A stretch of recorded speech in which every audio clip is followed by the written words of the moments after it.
Please like, share, and subscribe. The 19th century saw the United States transformed by one of the largest migrations in human history. Between 1820 and 1920, an estimated 60 million Europeans left their homelands and arrived in the United States. They were driven by poverty, persecution, famine, and political upheaval, and they sought refuge in the promises of a new land. While America offered opportunities for many, the journey and subsequent integration into society were fraught with hardship, prejudice, and social upheaval. This story is not just one of collective migration, but also of individuals whose lives illuminate the hopes, struggles, and contradictions of this era. Chat. Why they left Europe. The reasons Europeans left their homelands were as diverse as the people themselves. Ireland's Great Famine, 1845 to 1852, caused the deaths of over 1 million people and displaced countless more. Families sold everything to pay for passage to America with the hope of escaping starvation. For example, the O'Brien family of County Cork lost their land to a landlord's eviction and pooled their savings to send their eldest son, Patrick, to New York in 1848. Patrick worked as a laborer, eventually saving enough money to bring his parents and siblings to America. Like many Irish immigrants, the O'Briens struggled to adapt, but they found solace in the Irish Catholic communities of New York City. For Germans, the failed revolutions of 1848 and worsening economic conditions pushed millions across the Atlantic.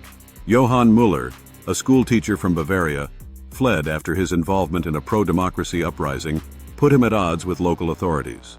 Settling in St. Louis, Missouri, he found work in a brewery and became active in the local German-American community, contributing to the preservation of his cultural heritage in America. Italians, especially from the southern regions, were driven by poverty and overpopulation. The agricultural economy could no longer support the rapidly growing population, forcing many to seek opportunities abroad. One such migrant, Rosa Carbone, left Naples in 1885 after her family's vineyard was ruined by a grape blight. Rosa arrived in Boston and worked as a seamstress, eventually saving enough to open a small tailoring shop. Eastern European Jews faced a different kind of crisis. Pogroms in Russia and Eastern Europe, along with restrictive laws that limited Jewish opportunities for education and employment, forced families to flee. The Hirsch family, escaping a violent pogrom in Odessa in 1891, boarded a ship to America. Once in New York City, they joined the bustling Jewish community on the Lower East Side, where they worked in garment factories and attended Yiddish theaters. Chet, the journey to America. The voyage to America was a grueling ordeal.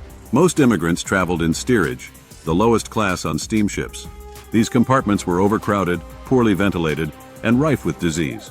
A typical steerage compartment might hold 1,000 to 2,000 passengers, packed tightly into bunk beds with little space to move. Food was minimal, often just hard bread, soup, and water, and sanitary conditions were nearly non-existent. For families like the O'Connors from Dublin, the journey was a test of endurance.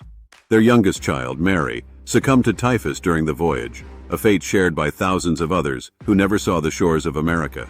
Survivors recalled the elation of seeing the Statue of Liberty for the first time, a beacon of hope after weeks of misery. Arrival in the United States. Upon arrival, immigrants faced immediate challenges. At Ellis Island, new arrivals underwent inspections to determine their health and eligibility to enter the country. Those with contagious diseases or visible disabilities were often sent back to Europe, devastating families who had spent their life savings on the journey. For those who passed, the next step was finding work and housing. Many settled in urban centers like New York, Boston, and Chicago, where ethnic enclaves provided support networks. Tenements, overcrowded apartment buildings, became home for millions. Entire families often lived in a single room, sharing toilets and water with dozens of neighbors. Conditions were unsanitary, and outbreaks of diseases like tuberculosis were common, and opportunities in exploitation. Immigrants quickly became the backbone of America's growing industrial economy. They worked in factories, built railroads, and farmed land opened by westward expansion. Yet they often faced dangerous working conditions and low wages. Employers exploited their desperation, knowing they had few alternatives. The construction of the Transcontinental Railroad, for example, relied heavily on immigrant labor.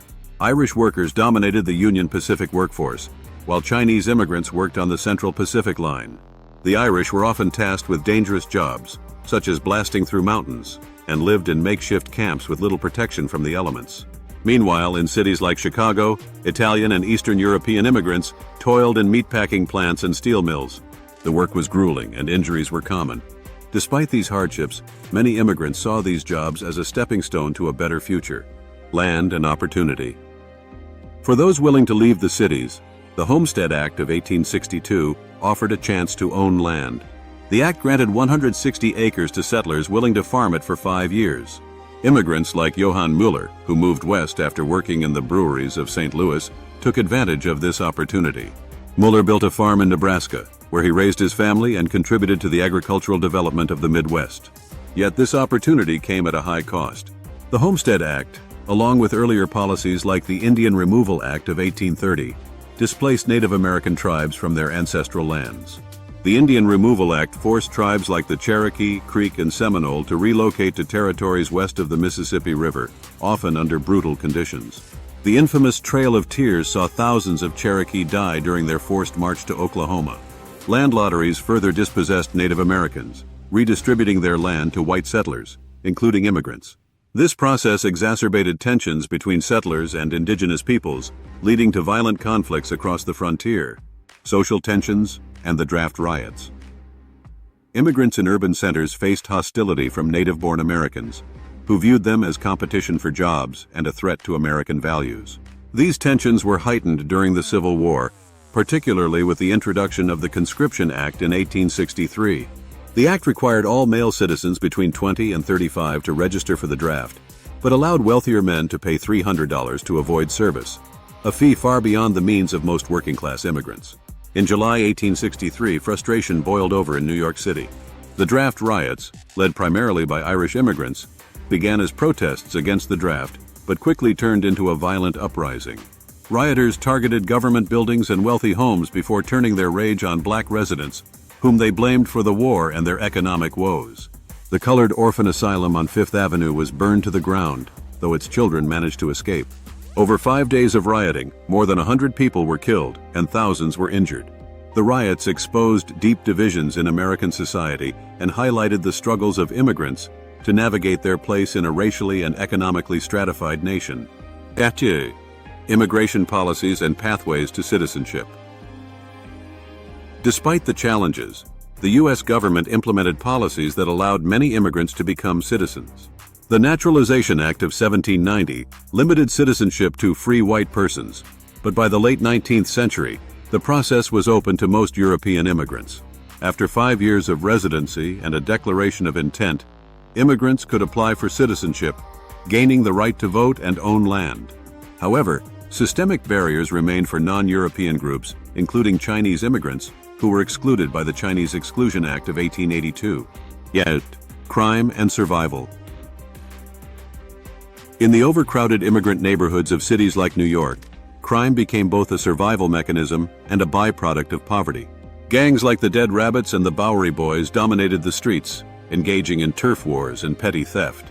These gangs, composed largely of Irish immigrants, offered protection to their communities, but also perpetuated violence and lawlessness.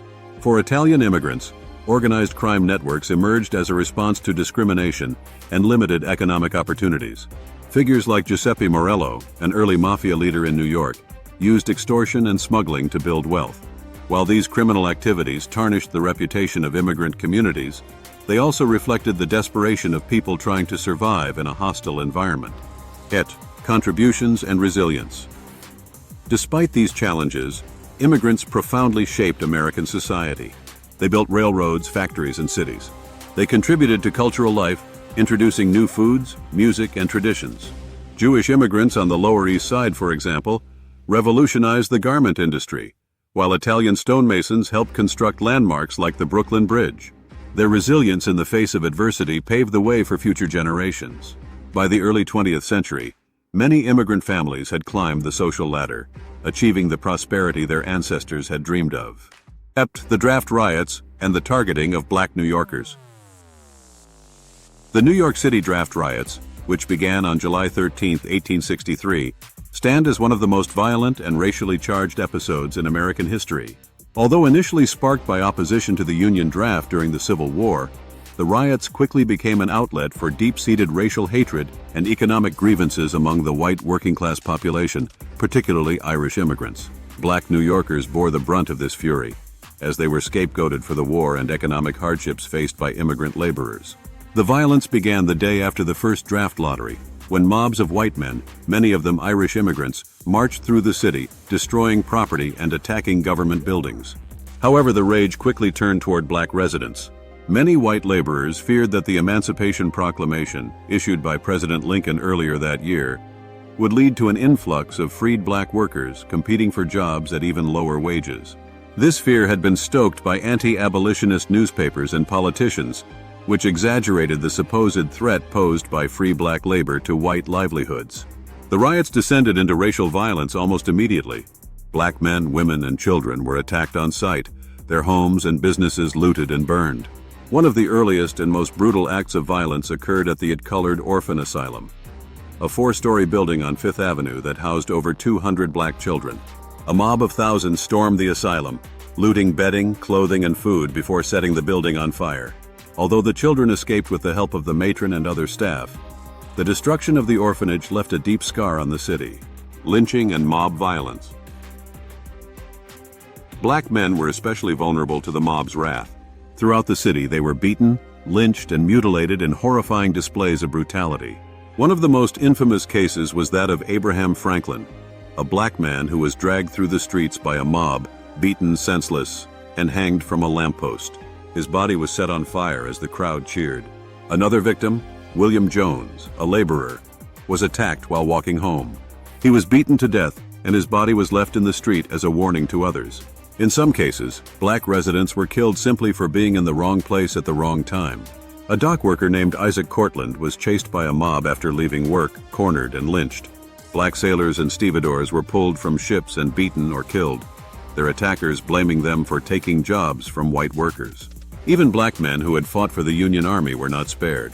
Veterans returning home were attacked by mobs that saw them as symbols of the very changes they opposed.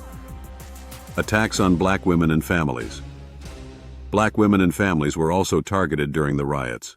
Homes were ransacked and set on fire, forcing families to flee with whatever possessions they could carry. Many sought refuge in police stations, churches, or the homes of sympathetic neighbors, but even these spaces were not always safe. Black women were assaulted, and mothers were separated from their children as they ran for safety. Some families never reunited, their loved ones either killed or displaced during the chaos. One particularly harrowing story is that of a black laundress, Sarah Lynch, who tried to protect her 2 children when a mob broke into her home. She hid her children under a bed and faced the attackers alone, pleading for their lives. Though she was beaten severely, her bravery allowed her children to escape through a back window and find shelter in a nearby church. Black workers targeted. The city's black dock workers were a particular focus of the mob's anger. Earlier in 1863, protests by Irish dock workers against the hiring of black laborers had already turned violent, as employers had begun using black workers to break strikes. During the riots, mobs descended on the docks, attacking any black workers they could find and destroying businesses that employed them. The aim was not only to inflict violence, but to erase the presence of black workers from the city altogether. One black stevedore, John Copeland, managed to escape an attacking mob by swimming across the Hudson River to New Jersey. Many others were not so fortunate, beaten to death or thrown into the water to drown. The violence effectively ended the ability of many black workers to find employment on the docks, as fear drove them to leave the city or abandon their trades. The aftermath for black New Yorkers. The draft riots had a catastrophic impact on New York City's black community. Entire neighborhoods were destroyed, and hundreds of black families were left homeless. Churches and mutual aid societies struggled to care for the displaced, but the scale of the destruction made recovery difficult. Many black residents fled the city entirely, seeking safety in places like Brooklyn, New Jersey, and even Canada. The city's black population, which had been over 12,000 before the riots, dropped to fewer than 10,000 by 1865, the lowest it had been since 1820. The psychological toll was immense. For survivors, the riots were a stark reminder of the precariousness of their lives in a city where they were not only marginalized, but violently targeted. The destruction of institutions like the Colored Orphan Asylum symbolized the erasure of progress made by the city's black community, while the attacks on individuals underscored the extent of the hatred they faced. Limited justice. In the aftermath of the riots, there was little accountability for the perpetrators. While federal troops restored order and a few rioters were arrested, most escaped punishment. Political leaders, including New York Governor Horatio Seymour, who had opposed the draft law and appeared sympathetic to the rioters, offered only lukewarm condemnation of the violence. Mayor George Opdyke, a Republican, called for federal troops to intervene but stopped short of declaring martial law. For Black New Yorkers, justice and restitution were elusive. Property owners who lost homes and businesses received little to no compensation for their losses. The city made efforts to rebuild, but the scars of the riots lingered for decades. Legacy of the riots. The draft. Riots remain a defining moment in New York City's history, highlighting the deep racial and class divisions of the era. For Irish immigrants, the riots were both a reaction to their economic struggles and a tragic expression of their own marginalization. For Black New Yorkers, the riots were a devastating assault on their lives and livelihoods, shattering any illusion of safety they might have had in the city. Yet, despite this dark chapter, the Black community demonstrated remarkable resilience. In 1864, less than a year after the riots, New York City saw the formation of its first all-Black volunteer regiment, the 20th U.S. Colored Infantry, which marched proudly through the streets on its way to join the Union Army. Black churches, mutual aid societies, and community leaders worked tirelessly to rebuild, preserving their culture and fighting for justice, even in the face of overwhelming adversity. The draft riots stand as a reminder of the cost of unchecked hatred and inequality, but they also serve as a testament to the strength of those who endured and rebuilt in the aftermath of one of America's darkest moments. The scars left by the riots continue to shape conversations about race, labor, and belonging in the city to this day. Legacy. The 19th century wave of immigration left an indelible mark on the United States. It was a time of opportunity and exclusion, of hope and hardship. For the millions who crossed the Atlantic, America was a land of promise, but it came with a price. Their legacy is a testament to the complexities of building a nation and the enduring spirit of those who sought to make America their home. Thank you for watching. Please like, share, and subscribe.